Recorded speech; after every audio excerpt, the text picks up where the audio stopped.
hata na ndoo moja ya mbegu mbali sana, lakini kwa boti ni rahisi. Kwa hiyo katika utayarishaji wako wa bajeti lazima uone. Alafu inaweza kutoka fiber juu huko huo, maana ule mto ule unatoka kutoka juu huko mpaka na kufika baharini. Sasa una uwezo wa kuchukua fiber na mbegu ukaleta mpaka moja kwa moja zitafikia. Kwa hiyo na hali halisi ndio tunaona mikoko jinsi ilivyokuwa imepotea. Sasa kwa hiyo kama kutakuwa kuna uwezekano na kuna msaada, inshallah tunaomba tufanye marekebisho. Tufanyike marekebisho. Umesema na Kofma? Iko Kofma. Iko imara kiasi gani? Iko fresh tu, tunashukuru alhamdulillah.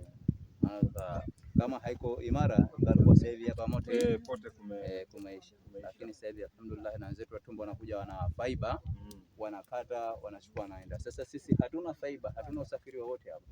Ukija ndo maji yako huko au wapakia setu wapakia wanaondoka. Hawa wanapakia wanaondoka. Hicho ndicho kitu zaidi walichokuja kutuzidi na kufanya. Lakini pia tulishirikiana na mkuu wa mkoa alikuwa anaitwa Bisalama. Huyo tulikuwa tunashirikiana naye mpaka tulikuwa anatufanyia maarifa, tukiona zogo limekuwa jingi anatutolea KM kule. Anawaleta. Tunakuja na KM anatusaidia. Tunaona sasa hii ishakuwa so. Alhamdulillah tumepata inafuu, lakini nafuu yetu ndio kama unayoona. Sawa. Hii tumeelewa vizuri sana hii. Tunachotaka sasa ni ule kuwa tayari kwa jamii kwa hapa, ili tuweze kulisaidia ile eneo kurudi, kwa sababu hapa ni kulisaidia linarudi, lakini halitarudi haraka, haliwezi, ni muda mrefu sana nimechukua, kwa sababu waliokufa labda, unaona mamiti yale, haya mamiti makubwa ndio hicho kizazi kilichoondoka hicho. Sasa ukiangalia muda ulioondoka na mpaka sasa hivi unafikia hapajapanda chochote, ardhi inaanza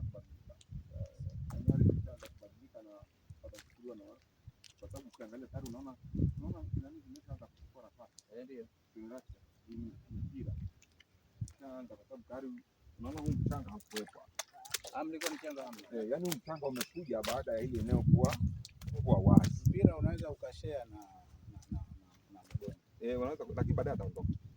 Tuseme hapa upajaze mgoni hapa vizuri, yeye analeta tope, akileta tope linafunika vijiti vyote. Ikishafunika vijiti, yeye anakufa zake, labda wa mwisho anateseka anaondoka, lakini hakuna atakayekaa tena, itakaa yenyewe. Sasa basi turejeshe Alba, tusirejeshe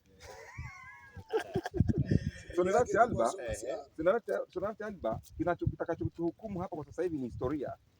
Historia inatuambia kwamba eneo hili lilikuwa na magondi kwa kiasi kikubwa sana, na huyo unayemuona huyo, ukifuatilia vizuri na uso wake utaona kwamba eneo hilo ni kama kamfereji kanaenda. Ndio maana unaona kuna mpira ndio umechukua eneo hilo zaidi, kwa sababu ya hiyo sehemu ilivyoenda, kwa sababu ni kama kuna maji, kuna mchanga yanapita hapo, unakuwa mara kwa mara, kwa sababu ni kama mto fulani unapita hapo.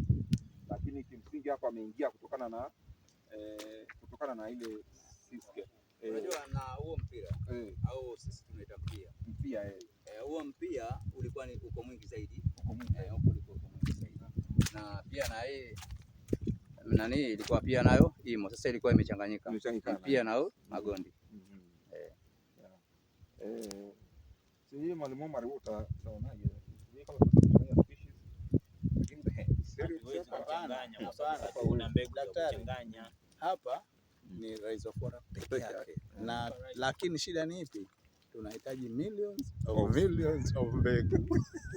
Kwa hiyo banake muda kwa ni huu hapa, tukizembea kidogo tutajitia kwenye lawama. Sasa hili tunaliweka kuanzia wapi mpaka wapi, au talidemarcate?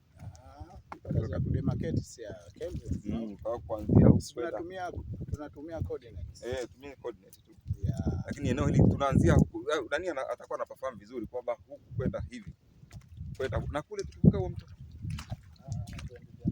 tukivuka huko itakuwa ni shehia nyingine.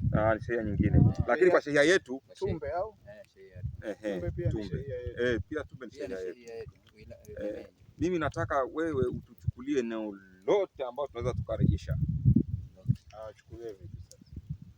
eneo lao lote walirejesha. Baadaye tutapima tutapima eneo gani. Tuna GPS. Hivi atakuja kwenye kampeni ya kurestore. Lakini mimi nilikuwa kwa sababu hawa ni wataalamu wananijua, mimi niliona sijajua kama nilivyokuja ndio, lakini tangu tumeingia kule kote unaona kabisa kwamba hapa anahitaji restoration kote hapa na juu kule kutakuwa kuna mabadiliko, lakini hapa eneo kubwa sana. Mbegu zako unataka kuzipata wapi? Mbegu zako za kitalu? Sijapata eneo, lakini sio kwa sababu huku kitalu kinakubali huku, lakini cha hizo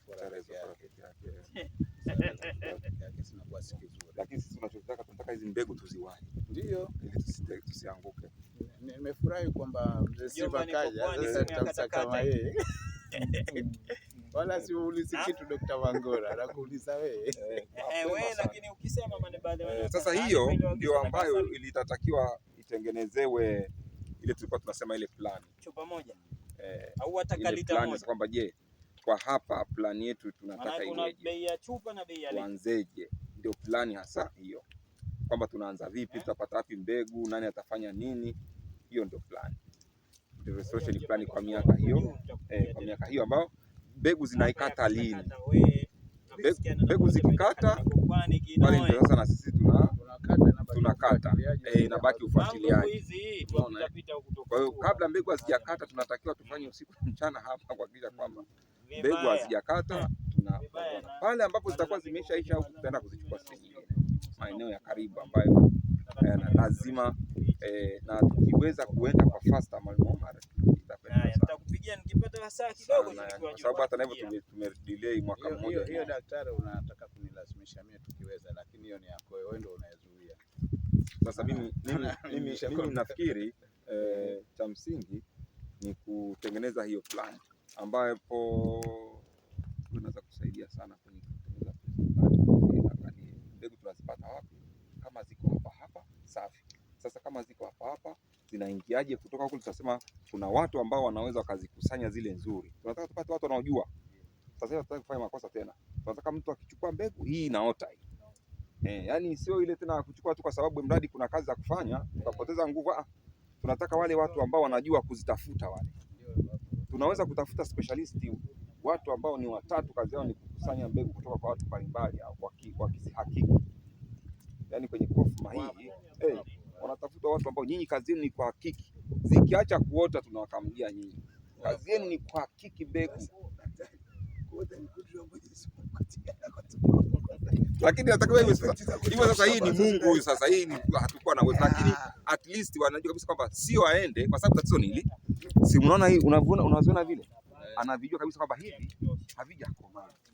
Unajua anafika anasema anaivuta angalau hii kidogo inaanguka, hiyo ishakomaa. Sawa, umeona hii sawa, hii inaonyesha kabisa imeshakaa, kwa sababu unaona inatoka hivi karibuni nyingi zishakomaa. Umeona sasa, wewe unaenda kwenye mti ukiona huwezi kupata mbegu hapa chini, ndio amka sijana au leo, lazima unafanya kazi yako ni kutingisha, si kuchoma. Usikailazimisha njoo hata kulete mbegu kama hii shamka yeye mwenyewe, lakini hii sio mbegu. Umeona sababu utayari mbovu kabisa, na anaweza kuiona. Ngaje huyu kwa ubabe wake alionao anaweza akapambana, anaweza akapambana, lakini ndio tayari. Sasa tunataka tupate watu, lazima tutenge watu kwenye shehia ambao wao watakuwa ni specialist wa mbegu, kwa sababu kuna tatizo kubwa la kupandwa mbegu zisizokomaa. Kwa hiyo watu wanapoteza pesa, wanapoteza nguvu wakati wana mbegu ambazo sija. Kwa sababu tunataka tupate watu wetu ambao hawa kwenye hii kampeni yetu ya kurejesha eneo hili, hawa ndio waleta mbegu. Hao ndio nilichagua hao, hata huko juu ndio wachagua hawa, ndio wakawa niletee hizo mbegu. Unaona mpaka sasa hivi mkiwaambia tu fulani na fulani, wao walete mbegu.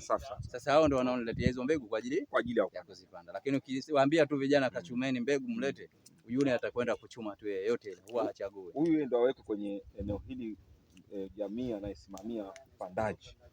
Huyu apewe hiyo kazi kwenye shehia hii, na kwa sababu ni mzoefu zaidi, anajua hizo mbegu, anaweza kuhamasisha watu.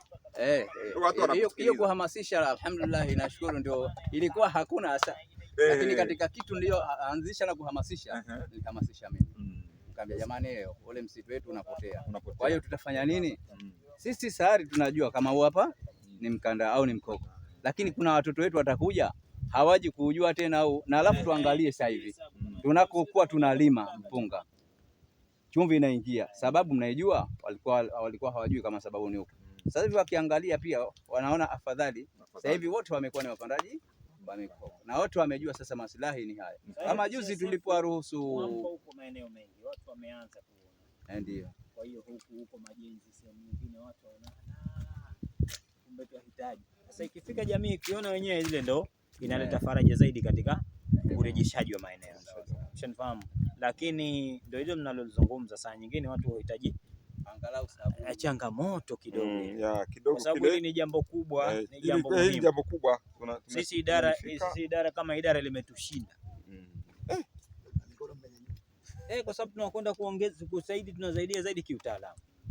Tunakwenda zaidi kiutaalamu, twendeni hivi, fanyeni hivi, fanyeni hivi. Lakini ile kwamba tutokesie kama si watu wenyewe 2.5 tupate wale wa jamii wenyewe watu 40 50. Sisi ile eneo la hapa kuna ambalo linahitaji urejeshaji, tunatakiwa tulifahamu lote, tujue namna kufanya. Tunatakiwa tuondoke. Pesa tukaoga. Samahani daktari. Maeneo haya tayari yalishachukuliwa na drone.